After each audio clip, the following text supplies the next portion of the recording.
रामपुर नाम के एक गांव में पलक अपनी माता सुनीता और पिता सुरेश के साथ रहती थी। उसके पिता एक खेत में काम किया करते थे।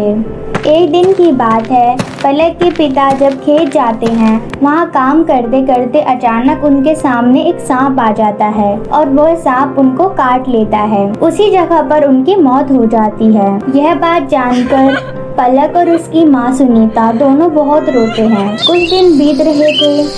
पलक की माँ और पलक बैठकर सोच रहे थे कि अब उसके पिता के जाने के बाद वो क्या काम करेंगे जिनसे उनके घर का कामकाज चलता रहे।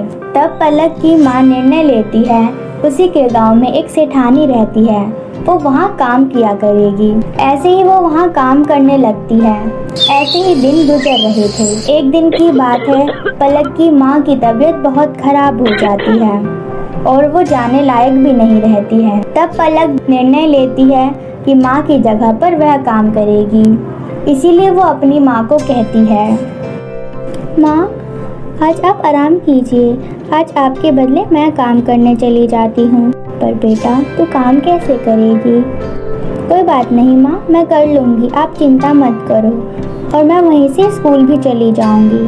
ठीक है बेटा, तुम ध्यान रखना अपना। हाँ माँ, चलती हूँ।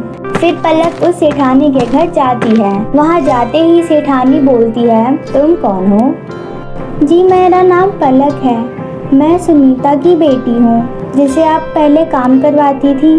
ओह अच्छा, ठीक है, अच्छे से काम करना, मुझे घर में साफ सफाई ज़्यादा अच्छी लगती है। जी। पलक की सेठानी बोल ही रही थी, इतने में उस सेठानी की बेटी काजल वहाँ आ जाती है। काजल जो थी वह पलक के क्लास में ही पढ़ा करती है। तभी वह अपनी माँ से पूछती है, अरे माँ ये यहाँ क्या कर रही है? बेटी ये हमारे काम वाले की बेटी है, उसकी माँ की तबीयत ठीक नहीं है, इसीलिए उसके बदले ये यहाँ काम किया करेगी। तुम इसे जानती हो क्या? हाँ माँ, मैं इसे जानती हूँ, ये हमारी क्लास में पढ़ती है, पूरे दिन पढ़ती ही रहती है और टीचर इसके चक्कर में सब बच्चों को डांटती रहती है। फिर तो बेटा तुम्हें इससे बहुत कुछ सीखना चाहिए, वह काम के साथ साथ बहुत मेहनती भी है। इतना ही सुनने के बाद काजल वहाँ से चली जाती है। अगले दिन जब काजल स्कूल जाती है तो वो पूरी क्लास को ये बता देती है कि पलक उसके घर में काम करती है। जब पलक सारा काम खत्म करके अगले दिन स्कूल जाती है तो काजल कहती है, अरे दोस्तों देखो देखो, काम वाली आ गई। अच्छा पलक सुनो, हमारी क्लास को भी साफ कर देना, बहुत गंदा हो गया है। अपनी माँ से कह के तुम्हें पैसे दिलवा दूंगी, चिंता मत करो।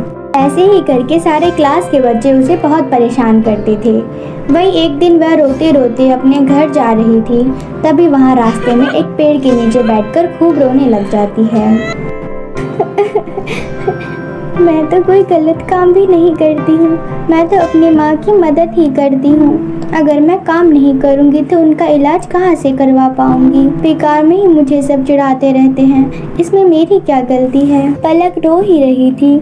इतने में वहाँ एक परी आकर प्रकट होती है और कहती है, पलक तुम रो क्यों रही हो? आप कौन हो? आपको मेरा नाम कैसे पता? मुझे सब पता है, मैं तो इस पेड़ पर आराम कर रही थी, तुम्हारे रोने की आवाज़ सुनी तो मुझसे रहा नहीं गया, इसीलिए मैं यहाँ आ गई। बताओ मुझे क्या हुआ? तब पलक परी को सारी बातें बताती हैं। फिर परी कहती है, ओह अच्छा ये बात है, तुम चिंता मत करो। तब परी अपनी जादुई छड़ी से एक बहुत ही सुंदर फ्रॉक प्रकट करती है और कहती है कि ये लो पलक, जादुई फ्रॉक है, इसे तुम जो मांगोगी तुम्हें वो मिलेगा, इसे पहनकर तुम बहुत ही खूबसूरत हो जाओगी, लोग तुम्हारी तारीफ करने पर मजबूर हो जाएंगे, बस तुम रोना मत। ये सब देखकर पलक बहुत खुश हो जाती है और परी का धन्यवाद करते हुए अपने घर को आ जाती है। घर में आते ही वो अपनी माँ को सब अपनी फ्रॉक दिखाती है। तब उसकी माँ पूछती है, बेटा तुम्हें ये फ्रॉक कहाँ से मिली? तब पलक जादुई फ्रॉक पहनकर बहुत खूबसूरत हो जाती है और वो बहुत सुंदर भी लगने लगती है। पलक अपने उस फ्रॉक से कहती है, हे जादुई फ्रॉक, मेरी माँ को जल्दी ठीक कर दो। फिर बात क्या थी, उसकी माँ तुरंत ठीक हो गई और चलने भी लगी। अब तो स्कूल में भी बहुत सारी लड़कियां उसके साथ दोस्ती करना चाहती थीं और समय का पहिया ऐसा चला कि अब काजल से ही कोई बात नहीं करता था। यह सब देखकर काजल को बहुत बुरा लगता था, इसीलिए उसे अपनी गलती का एहसास भी हो गया था। फिर वो पलक के पास आती है और माफ़ी मांगती है। इसीलिए इस बात पर पलक बड़ा दिल रख के उसे माफ़ भी कर लेती है और उसे अपना दोस्त बना लेती है।